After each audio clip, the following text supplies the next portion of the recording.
Now, from Sports Radio 810 WHB, it's the Border Patrol on 38 The Spot.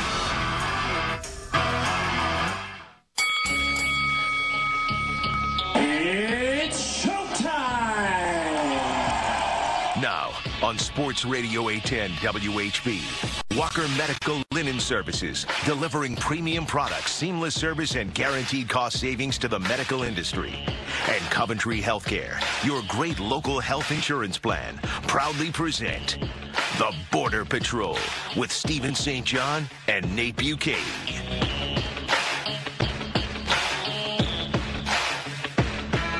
Welcome back to the show. Good morning if you're just tuning in on 38 The Spot. And thank you if you are still listening from Sports Radio 810 WHB. This is the Border Patrol. And Stephen St. John and Nate Bukaty. We have Hall of Famer Len Dawson in studio. Hello, Len. How are you? It's early in the morning. You know, it's still dark out. Somebody didn't tell me that at 7 o'clock in the morning it's still dark. But, yeah, I'm doing good. We're just glad you got here, and we would like to let you know that this hour is brought to you by Gales Harley-Davidson. Service your Harley-Davidson with Kansas City's #1 most desired service department. Gales Harley-Davidson, Kansas City's undisputed leader in service. Go to feelthepower.com. Gales Harley-Davidson, where every day is an excuse to have fun. And I would like to wish a happy birthday to my dad's wonderful wife, Vicki, who does a fantastic job with my kids whenever she watches them, and also does a fantastic job of not getting mad when I call my dad at 1 in the morning for unknown reasons. So we'll just leave it at that. Len, how about that? Well, you're here at what time? Well, I get here at I get up at 4:30, and then who knows what happens after that, right? You've got a pretty good drive to get here. That's right. But she's a big Len Dawson fan, so she is. She just was very excited that you were going to be in here. So I said, "Happy birthday, Vicki! How about that?" Happy birthday! Yes. There you go from Len, and Jake. Give her the thumbs up from the producer cam because she finds you to be a very handsome young man. I would agree. Happy birthday, Look at the haircut. And what do you think about I got Jake? rid of the mustache. Do you approve of Jake with no mustache? He looks a lot younger. I'll tell you what. I looked at him. I said, wait a minute. Something has been transformed here. What is it? Has he slimmed down? But he has slimmed down, and now without the mustache, 60 pounds. He has boyish good looks. How many pounds? 60 right now. About just over 60. 60. Right. Wow, that's great. That is great. Big Jake is ready to roll. And Len, the Chiefs were ready to go into roll. marathons and things like that. He could do it. Could you do it? No, not yet. Not right now. He shot that down. Didn't even entertain that as a possibility, did he? Maybe after another 50 pounds. How about this? How about this transition? It felt like a marathon for the Redskins on Sunday. That game was no good in for them. 45-10, the Chiefs hammered the Redskins, and it did not look like they were interested in playing. And the Chiefs just ran them off the field, didn't they? Oh, my goodness. First 4 possessions, 4 scores. The fans out there. Did you see how it emptied out that stadium? Oh, yeah. They were singing the Washington Fight song. They're all fired up, and the fans were singing it. The next thing you know, they're booing their team because Kansas City just scored another touchdown, and then they start throwing snowballs. Well, that's against the rules of the National Football League, so they have police down there that are eyeballing and see who's throwing those snowballs, because then they would eject them, get them out of there. But they thought, well, these poor people, they've been sitting through this debacle here, plus the fact, the weather is terrible, so we'll let it pass. One of the most, I think, interesting things to come out of that game, again, the special teams. We saw against Denver, Nile Davis gets a kickoff return for a touchdown. And then here in this game, you've got Quentin Demps with a kickoff return and Dexter McCluster with a punt return for a touchdown. 3 different players with touchdown returns in special teams in 2 weeks. I think that speaks volumes about the special teams and Coach Tobe has just been a fantastic hire for this organization. They have, they bought into it. The players have bought into it. Now, Dexter McCluster, because I asked him, I said, are you ever going to fair catch anything? I don't believe in fair catching. I said, okay, but maybe you better eyeball to see who's coming down after you, because I always felt that the guy like that is going to feel it. And he did it against, who was it against in the 30-yard line? Denver. Right. Denver on the 3-yard line. That was a crucial play. It really was. You can put a guy in front of him And his responsibility is, if it's a lousy kick, fair catch it. And also, the most important thing is you got a great returner back there. And so why not put a guy in front of him? Because, you know, the Flyers coming down there, how long do they stop them? They don't stop them. Why they jump out of bounds, come back in bounds, and now they're right down there when the ball is about to be caught. Well, if the returner knows that the first guy coming down there is going to be taken care of by the blocker in front of him, he's more relaxed. He's more apt not to fumble the football back there, and he's able to make that first movement, you know, to get started upfield. So he's a tremendous guy. I mean, I was amazed with all the weather, the snow and everything else. The footing was so great. And I understand that they went to different size cleats, and so they had no problem whatsoever because, you know, Dexter, he cuts on a dime, and so does Jamal Charles. And, you know, they just do it. They can't think about it. They just do it. And fortunately, the cleats held up. They didn't fall down or anything like that. And that was a terrific game. Yeah, Andy Reid said that equipment manager Alan Wright. Alan Wright. The unsung hero. Yes, sir. Been there forever since he was a child. Yeah, I don't remember a time when he wasn't the equipment manager. I don't know how long he's been there, but that means it's been at least 15 years. He was there when I played. Really? And I retired a lot. I retired at 75. So wow. He has done a great. I'll tell you what. They give them the equipment people a lot of credit because they work their buns off because they're responsible for packing everything, getting it into the trucks so it gets to the airport. Then they're responsible for putting it on the airplane, and then when we get to our destination, they're responsible for taking it out of the airplane, getting it to the stadium, you know, and putting it in everybody's locker. And then they're amazing after the game. I've never seen a team get out of there so quickly that they get the equipment back onto the trucks, onto the plane. They got to load it there. So I would just assume that after their day is over, they can go to sleep easily. And especially in a game like that with inclement weather, there's so many other, you know, facets to what they have to do. Like Nate brought up, you know, Alan Wright goes out there and has to test out the different cleats to see what is going to be the best option for the Chiefs. And Andy Reid credited the cleats that were selected for the way the Chiefs played on Sunday, and that was that's a huge part of that organization and helping that team win. Well, it really is, because organization is what we're talking about, and the organization is doing a terrific job in all phases of what they have to do, and you know, everything is mapped out. You know, particularly if you're making a trip someplace, it's mapped out, you know, almost minute by minute as to what your responsibility is going to be, where you have to be, and all of that stuff. First thing they say, you got to get treatments, you got to do this, you got to do that. Meetings also when they're on the road, like they're going to Oakland this weekend. And so it's organized, and if it's not organized, it could be chaos. Well, I think that it was that much more important for Allen to get the cleats right because of the surface too. If that's the new artificial stuff that a lot of the teams play on now, the ice and snow might make a little bit of a difference. But you know, I've played sports on those fields, and for the most part, any cleats you have will dig into that ground up rubber pretty well. But when you're talking about a grass field that just got resodded, by the way, in November, that means the roots aren't very established in the ground, and you got to have the right kind of cleats to get through a game like that. Think about how important that is. That, you know, well, I'm just talking about running backs and receivers that are cutting on a dime, that if there's any thought in their head that, geez, I hope I don't slip, chances are they're going to slip.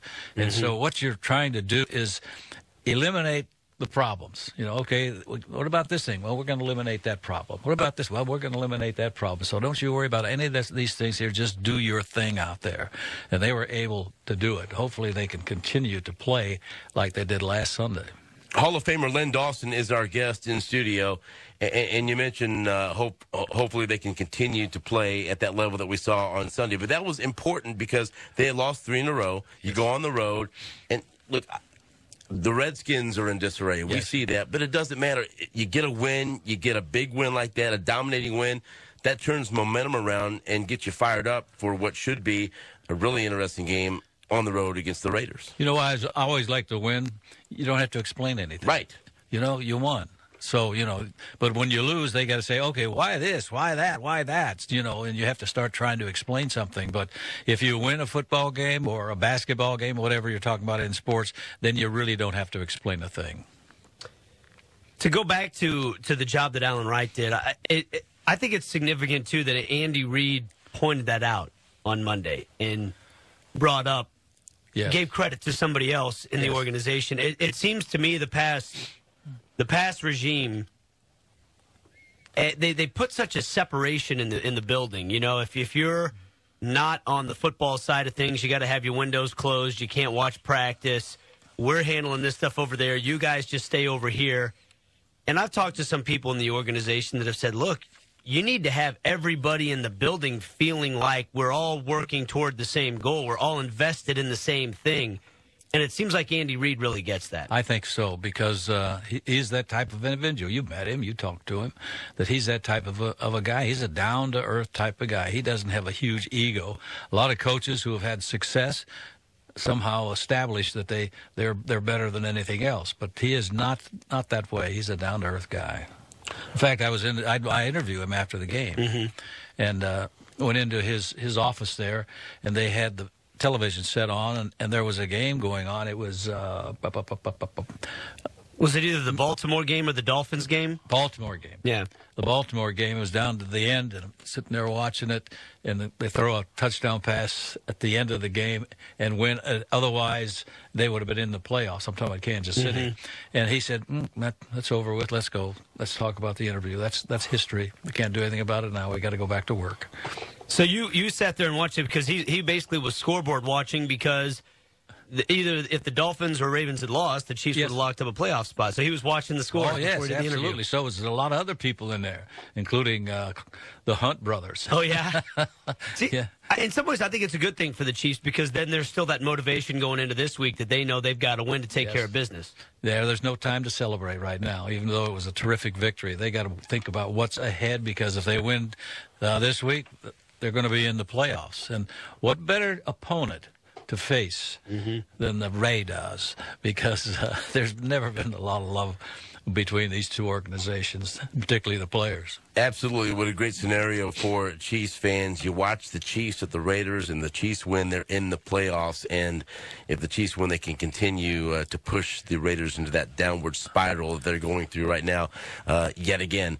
We are in studio with Hall of Famer Len Dawson. We'll take a break. When we come back, we're going to talk about Chiefs and Raiders, and Len is going to give us some Chiefs and Raiders stories. The Raiders. That's right. You gotta love the Raiders, don't you? They're such wonderful people. Len's going to talk about the fans are fantastic. We're going to talk about what has been thrown at him and what some Raiders fans have shown him over the years. Back after this on Sports Radio 810 WHB and 38 The Spot.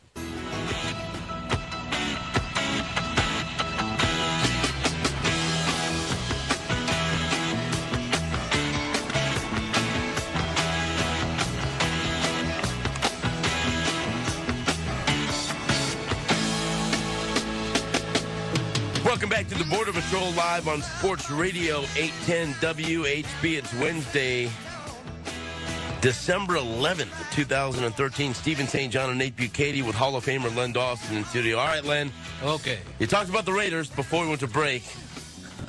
Tell me your favorite memories of your days playing against the hated Oakland Raiders. I'm visualizing it right now.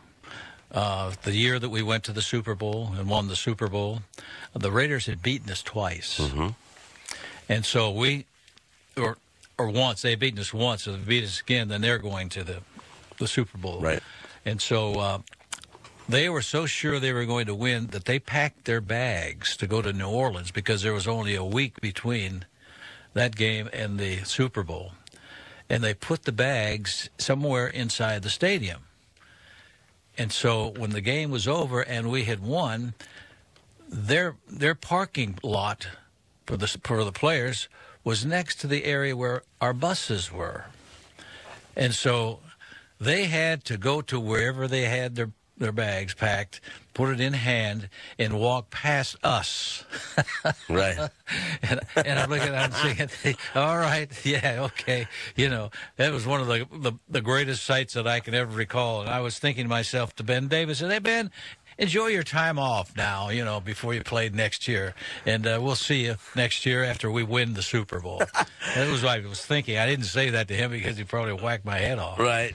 And you mentioned Ben Davidson and everyone that has seen that clip, and then what Otis Taylor did afterwards.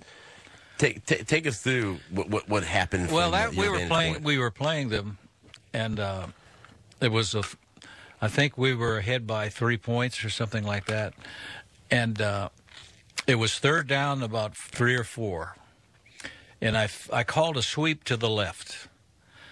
But I told Mike Garrett, the halfback, I'm keeping the football, and I told the right tackle, go down the field like it's going to be a sweep to the left, because I think the defensive end will take the bait and I can pick up the first down.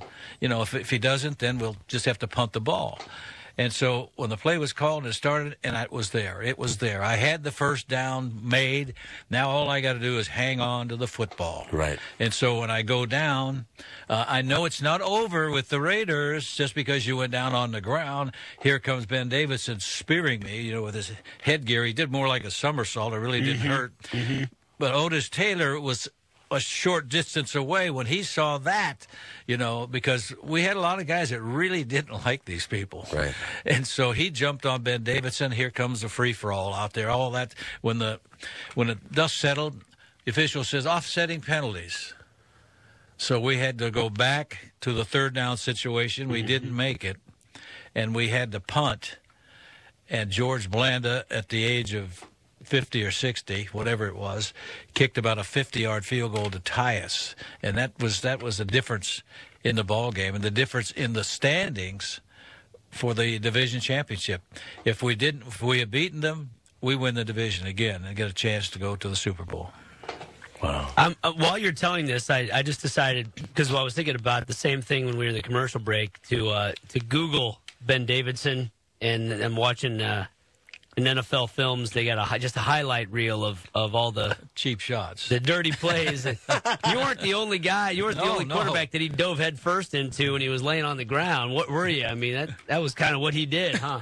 It was. I think the philosophy with the Raiders, particularly with Al Davis, who was running the show there, is that if you get a chance to take a cheap shot at the Chiefs, go ahead and take it. You might get penalized, but then again, that guy might be ineffective for the rest of the ball game. Right. So that was the way they went. Like Jack Tatum back there, he'd take your head off. A lot of times it was legal, but when they talk about a headhunter, there was a guy that was a head hunter. He wasn't tackling people in the stomach and in the legs and that. He's going for the head to try to knock it off. So that was their philosophy. And but the thing is, we knew it, and we had guys that didn't like him. Right. Really didn't like him. What did Hank Stram used to tell you guys in the week leading up to a game against the Raiders? He didn't have to say a whole lot. Said, this is Raider week, so we got to, tighten up your chin straps and concentrate on what you're supposed to be able to do out there, and don't do anything foolish. Well, easier said than done. I think that my father used to say that's easier said than done. Right. But it was always a battle because we were battling for the division championship. That's what makes rivalries like that so important. Now, if it was another team like Denver back in the old days, they were never a threat. We used to set records when we played the Denver Broncos. Of course, that was before Elway arrived on the scene. See, now it's the total opposite. When the Chiefs played Denver, and especially during Marty Schottenheimer's years, that was the game that was for the division. And the Raiders, they were good for a while there, but now the Raiders are down and haven't had a winning season in years and years. Well, I think Hank Stram, was the one that started when I was playing about the Raiders, and because they were competing for division championships. And so then Marty came along, and Gunther. Now it took a new level of what they were, because how excited Marty Schottenheimer could get and all fired up he could, and not to mention Gunther Cunningham. And so when that was Raider week. And Marcus Allen too. When he came, I thought that it was a little bit of a different feel because of what he had gone through with the Raiders as well. With Bo Jackson. Yeah. He had to block for Bo Jackson, and there he was, a Hall of Fame running back himself. Of course, I think he'd do that in college too. I'm not sure, but well, I don't know anybody that liked the Raiders. I mean, we're not just the only ones. Right. You know, that was their philosophy back then, and they had some outstanding players. Let's start with that. They did have some great football players on that team, and deserved to win games, but their style of play was very questionable. Nate is watching some highlights. Well, it's just. See, my dad always maintained, he talked about that play all the time, the Ben Davidson spearing you and Otis's reaction. And by the way, if you haven't seen it, you got to watch it, because Otis just doesn't come in and do the fantastic. Little push, shove, and yell at you. He clotheslines Davidson and takes him all the way to the ground. And about 4 other Chiefs players jumped on top, and they start swinging. The funny thing is that there were about 3 or 4 Raiders teammates around Davidson, and they all just kind of stood there and watched it for a while. Like, well, he almost like they're going, well, that's Ben getting in another scope. Yeah. So, but my dad always maintained, when he would tell me about that all the time, he always talked about how it ended up, Otis's reaction cost the team.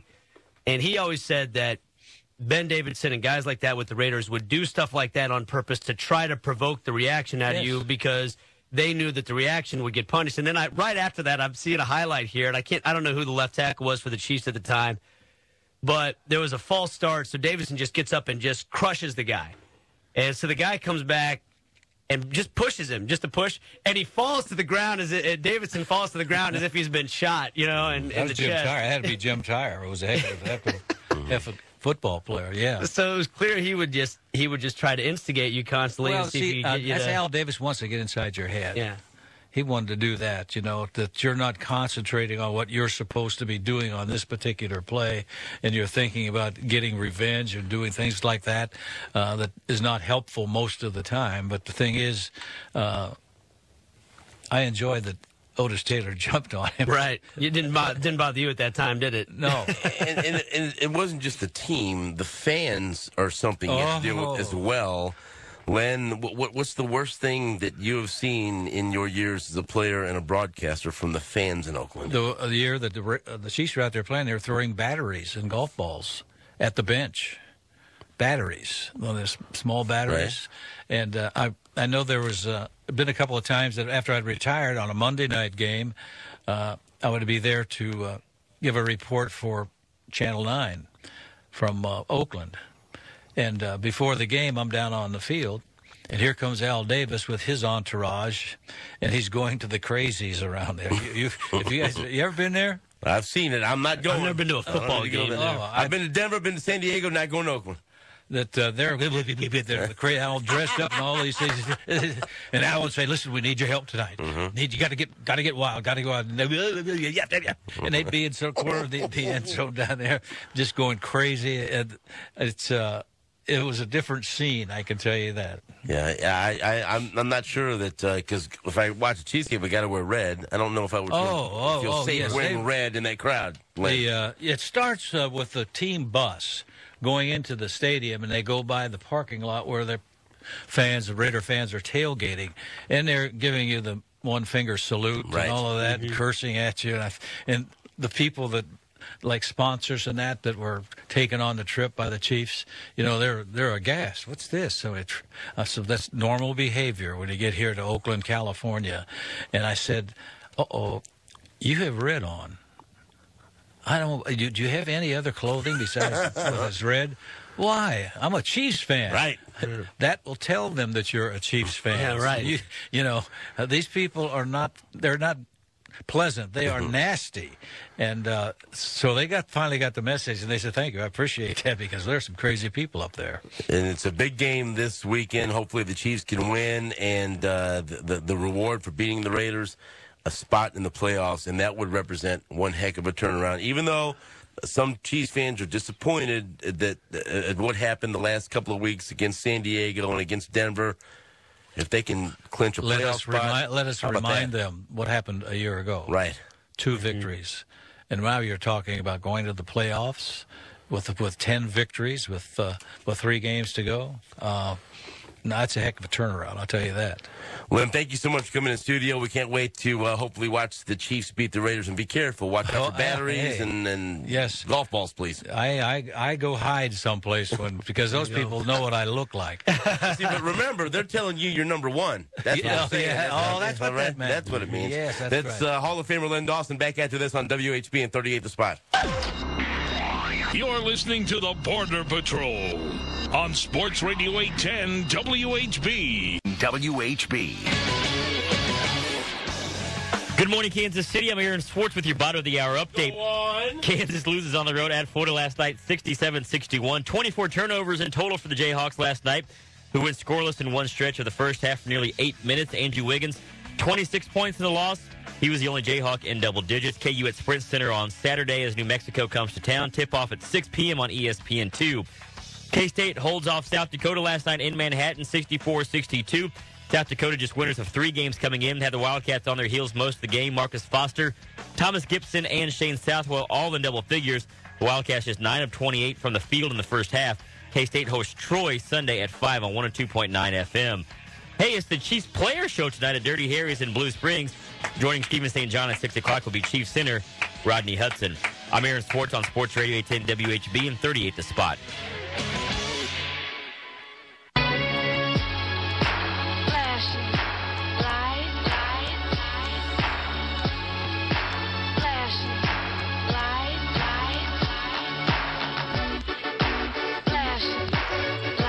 Welcome back to the show. This is the Border Patrol on Sports Radio 810 WHB. Stephen St. John, Nick Buckley, and Aaron Swartz. There's Jake Gutierrez. There he is. Nice shirt on. Why don't you show yourself on the producer cam, please?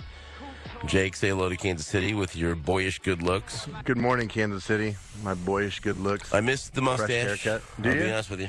I kind of like Jake clean shaven. I don't. Very professional. I mean, I like you Lilo both said ways. I had to shave. Lebo can shut his mouth. He shut said, his damn mouth. If you're going to this sporting MLS Cup celebration, you better be clean. No, shaven. mustache is well received in the soccer community.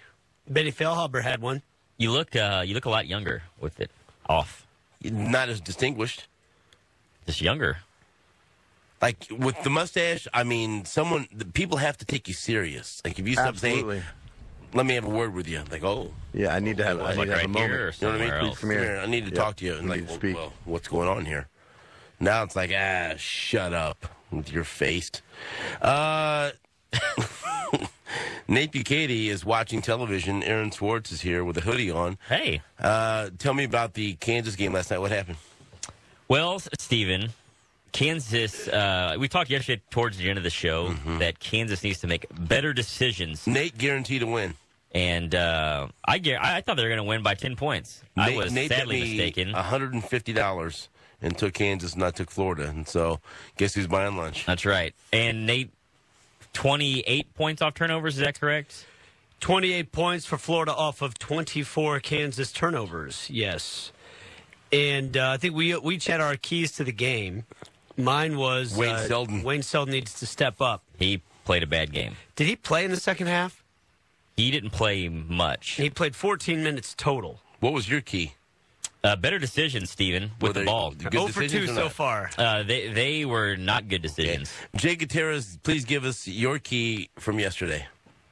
Mine was outside shooting. How was it? It was very mediocre until late. They ended up going 8 for 19, but Wiggins hit 3 big ones down the stretch. 26 points and 11 boards, is that right? Yes. Thank you. And a couple block shots, too. But the biggest, the deciding factor in the game was the 21-0 run that Florida went on. Kansas actually jumped out to a 10-3 lead. Looked great for 3 minutes. Yeah, and then Florida went on this run, and when Bill Self says basically when Florida started throwing those punches, the Jayhawks waited too long to punch back. They were great. They played great, but we were awful. That was not a good team playing there at all. And then when it started going bad, we didn't do anything to stop it. So that was frustrating. We actually tried really hard. I don't think it was lack of effort the first half. I think anything that could go wrong went wrong. But they kicked our ass on the glass in the first half. But the second half, we did that to them. So, but it's just embarrassing. Not embarrassing. It's sad that you have to get down like that before you come out and play with reckless abandon. Everyone needs to calm down. Got their ass kicked. I like that. They definitely got out-toughed to 50-50 balls, to carom shots, to rebounds. I mean, a ball hit the floor, Florida would be – they have 3 guys around it. In the first half. In the first half. In the second half, KU manned up. I don't know what kind of speech the Jayhawks got from Bill Self. I imagine. They ended up winning the rebounding battle 40-30. Right, and which makes me think that I wish I could see the second half rebounding numbers because they must have just went crazy because, I mean, in the first half, they just absolutely got killed every single time they were trying to go for a ball. Nate, Aaron, Jake, did you like what Andrew Wiggins did in the game? I like what he did in the second half. Now, his numbers are a little inflated because of the big threes that he hit down the stretch. I shouldn't say inflated. I mean, you are what you scored. And those baskets still didn't matter because the game wasn't over yet. Right. But he hits those threes that give him 9 more points. But I did. I thought, and especially in the second half, the last 2 games, the second half, he has stepped forward and showed that he wants to be the guy with the ball in his hands when the game's on the line. Now he just needs to learn how to figure out when to assert himself. Because I think that was still an issue. There were a few times in the first half where I think he tried to, and then he'd get the ball in transition. He'd try to dribble through 4 guys and turn the basketball over. So he's just got to get a feel for when it is to assert himself, when it is to kind of blend in. And, hey, look, that's natural. That's all something that he'll continue to figure out as the season goes on. Did you like it, Aaron? Stick with me here on this one, Stephen. Oh, boy. Andrew Wiggins reminds me of a lot of what Ben McLemore was like last year as far as not having – I think his skill set is a lot better than Ben McLemore. But he is very timid sometimes in the offense, and I think yesterday showed that because I think even Dick Vitale said it a lot. Look at Andrew Wiggins; he's just standing out there, he's just standing on the wing, and Self even says that the guards, point guard needs to get them the ball. They need to get the ball to Andrew Wiggins, but there's a lot of times where he just stands around. He's not actively trying to get to the ball, right? Yeah. And so I like what he did. I think he can still do a lot more, especially in the first half. Well, Bill Self liked what Wiggins did on the floor last night. Well, what Andrew did, he competed. He scored points, but he got 11 rebounds, and we've been on his butt about doing that. And he made shots, but even some of the shots he made, I'm glad he made them and all that stuff. But that's not what I'm glad that he did, that he scored. I just thought he was more aggressive and competed more, so which was good. And that's against that zone that they did. Obviously, he didn't have many opportunities for big stretches of the game. So for him to turn it on when they went man, I thought was really good. Jake Gutierrez, let's fast forward to clip number 5, otherwise known as BC64, because you guys were complaining about KU's effort against a zone defense. They're very angry. They're going to see zone all year until they show that they can beat it. And last 2 games, they had a lot of problems attacking that zone defense. So they'll see a lot more of it. And Bill Self here talks about why they struggle with the zone. Well, they were zoned. They went 1-3-1 zone, and we practice attacking it, and have no problem in practice. But it's a different pressure in the game. I mean, it's a different pressure, and these young kids are understanding that. It's easy when you throw it out of bounds in practice and it doesn't count, and that kind of stuff. But there's some serious game slippage on how you attack certain things. That when pressure builds, you just don't respond very well. Is a lot of that fall on your point guard play, or is that too much to put on all? Well, the whole thing is, if your offense sucks in football, usually you look at a quarterback. And I'm not saying that it doesn't fall on the point guards totally, because they can do better, but we can all do better, But certainly I don't think our guard play's been very consistent so far. Was that Rustin Dodd? I believe so. Firing questions at Bill Self. We talked about it earlier in the 6 o'clock hour. Nadir Tharp and Frank Mason have not been good at getting them into their offense, making some very terrible decisions, especially in a zone where they're going to trap like that. You have to be able to throw crisp, nice passes and not float balls over top of players. You have professed your undying love for Frank Mason on Twitter. I have. I think he's going to be a hell of a player. I think he made some bad decisions last night. He's a freshman playing point guard. The lovely Allison Gutierrez have declared him the next great point guard. There's no secret that Kansas struggles early in the year when at point guard play. Jake, is it too much from Aaron and your wife, Allison?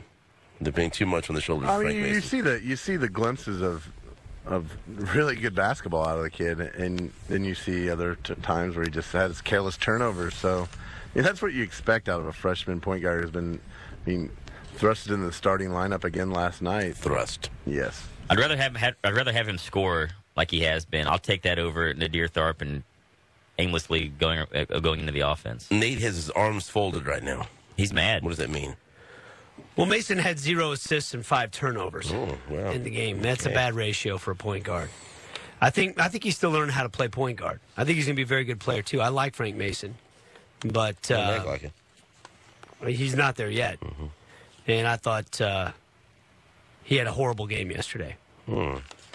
Huge learning curve for a lot of these freshmen. But he's a freshman playing in a hostile environment against a different defense and hasn't played a lot of point guard. I expect him to get better. And it's the first time some of these young guys have had some adversity, too, in their lives, I think. I mean, they've been so successful in everything they've done on the basketball court, and now they're going into places and everybody's just as good as they are. What about Kansas State last night? Right here on Sports Radio 810 WHB, they upend South Dakota 64-62. Well, as you've seen South Dakota play quite a bit, Stephen, in UMKC's conference in the past. Yes. Your thoughts on South Dakota? Not much. Not much. The same thing that played Kansas played K-State last night. Turned the ball over a lot. Right. And they had the point guard that's supposed to be there is now sitting on the bench at Miami. And Bruce Weber says that turnovers had plenty to do with keeping South Dakota in the game. Well, I thought the key, though, was in the first half. We're up 14-16, and we tried to make some long passes. We turned it over. We gave them a shot to stay in the game. That's where we should have got it to 16, 18 points and give them doubt. Now you let them stay within 12. They get a couple baskets. Now you're in single digits. Now teams get their head up. And, just way too many turnovers against the zone. It was, when we attacked it correctly, it was very simple and easy, and you get 19 assists on 27 baskets. The other times, I think we complicated it too much. South Dakota lost by 22 to St. Bonaventure. The Bonnies. They are now 3-6 on the season. But who cares? You win. That's it. W is a W. You win and move on. Is that right? Survive and advance, Stephen. Also missed some free throws down the stretch, kind of kept South Dakota in the game. South Dakota had a couple of opportunities to try to force overtime, but couldn't cash in, so... Okay, K-State will take this over what happened against Northern Colorado. Couldn't Gary cash in? Oh, wow. To the old play on words. Yes, I saw that. Thank you. Hey, remember the story you told about the helicopter yesterday? I'm going to tell that one again? I don't. I got a couple of angry emails about that one. Yeah, well, that happens. I got a couple of tweets about that, but, that happens. They're looking for some sports news, Stephen. And it was one story that lasted 2 minutes that I felt was necessary to warn people that are walking the streets. That's called a PSA. It's a PSA in the radio business. Public service announcement, human interest story. I feel like if there is a man that is... How do you... Using his... Well, earmuffs. Manipulating. Right. Helicopter. Twirling his penis in the fashion of a helicopter, then you don't want that on the streets. That's me. So I feel like I tell people, look out for that. Watch out for that one. You know what I mean? Is it strange that there's an envelope outside that says 10 tickets for helicopter rides for Nate Bukaty?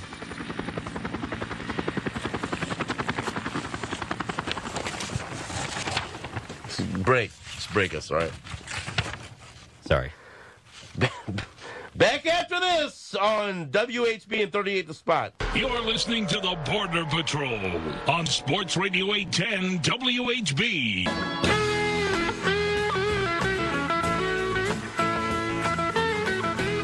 Premier Mazda is Kansas City's premier Mazda dealer. Winter is coming, and it's time for that Premier Vehicle Winter Maintenance Inspection. Bring your vehicle to Premier Mazda Service Department today. A premier service department unlike any other. Stop by today, just east of 135th and State Line on Highway 150, or visit them online at PremierMazdaKC.com. And now, back to the Border Patrol.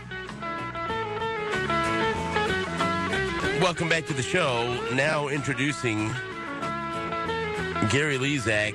And Gary, I failed to thank you yesterday for answering my text messages and phone calls as we were traveling down to Atlanta, and you kept us sane with your reassuring messages that the weather would be okay. Did you run into that 2-hour stretch of bad driving conditions? Yeah, we did. Once it got down to Cape Girardeau, it was rough. Like, the weather had already hit down there, and there was plenty of snow and ice on the ground. But it didn't get really bad until, around Paducah, Kentucky, and on our way to Nashville. But you know what? We made it through. My dad was a very good driver, and we were able to get to Atlanta, so thank you. Did you see that video that came out of WISN TV in Wisconsin showing Highway 45 up there near Milwaukee where cars are just like about 40 cars got in a big accident? Oh, I did see that video. That was scary. Yeah, well, people just go too fast. There's 3 or 4 or 5 cars already that have crashed together. And here come people coming, there's snow on the ground. They're going like 40, 50 miles an hour, and they're smashing into each other. People need to drive slower. We haven't had to deal with that. We have not had to deal with that this season. You got to take your time, leave early, and no speeding, please, in the bad weather. Yeah, no sign of anything like that coming our way. Maybe Friday night we got to see a slight chance of a storm system then. Okay, Niall Davis. When he did that kickoff return, that was just dramatic. It was one of the more powerful, strong, and fast kickoff returns because he had to outrun everyone and some good moves. But what do you think of Niall Davis and getting more carries? And what do you think of Jamal Charles? I mean, I think we all love Jamal Charles. Mm-hmm. It's amazing, but he has not had a home run hit this year. He's had triples. Jamal Charles is so much better than Niall Davis, it's not even funny. Really? You've angered. Why do you say that? How do you know that? You have angered Nate Bukaty, Gary. He gets so many more carries, yet he still averages well over a yard per carry more than Niall Davis. Okay. So the average per carry, which is not just Jamal leading the NFL, we're talking like NFL history here.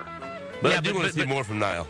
Yeah, I'd like to see him get some more opportunities. But Niall Davis got 11 carries in this last game while everyone was doing whatever they wanted against the Redskins, and he averaged 2.8 yards a carry on 11 carries. All right. He hasn't done. I mean, the kickoff return's great, but as a running back, he hasn't done anything to show me that he's an answer yet. And I'll say yet. I'll underscore the word yet. Right. Maybe he will. Gary, if kickoff returns are cool, consider me Niall Davis. Wow.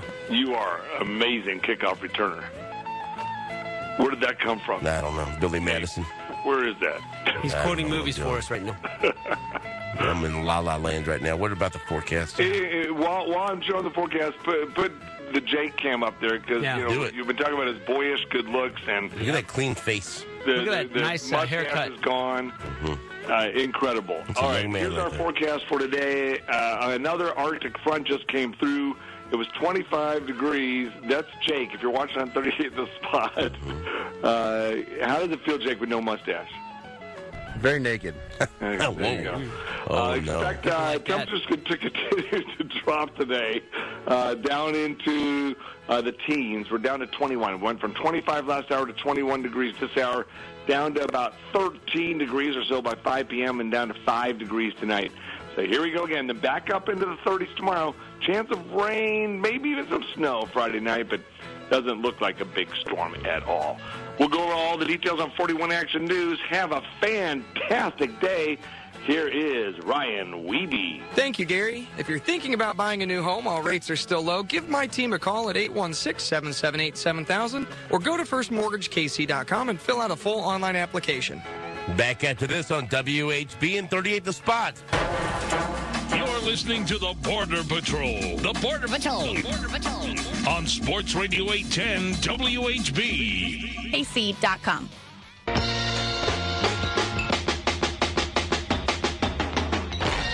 Thank you very much for watching on 38 The Spot. Tomorrow, if you tune in, you get your chance to win an opportunity to go with myself, Nate, Jake, and Aaron to watch A Madea Christmas, which is coming out very soon, our holiday outing. The show continues on Sports Radio 810 WHB. You been watching the Border Patrol on 38 The Spot.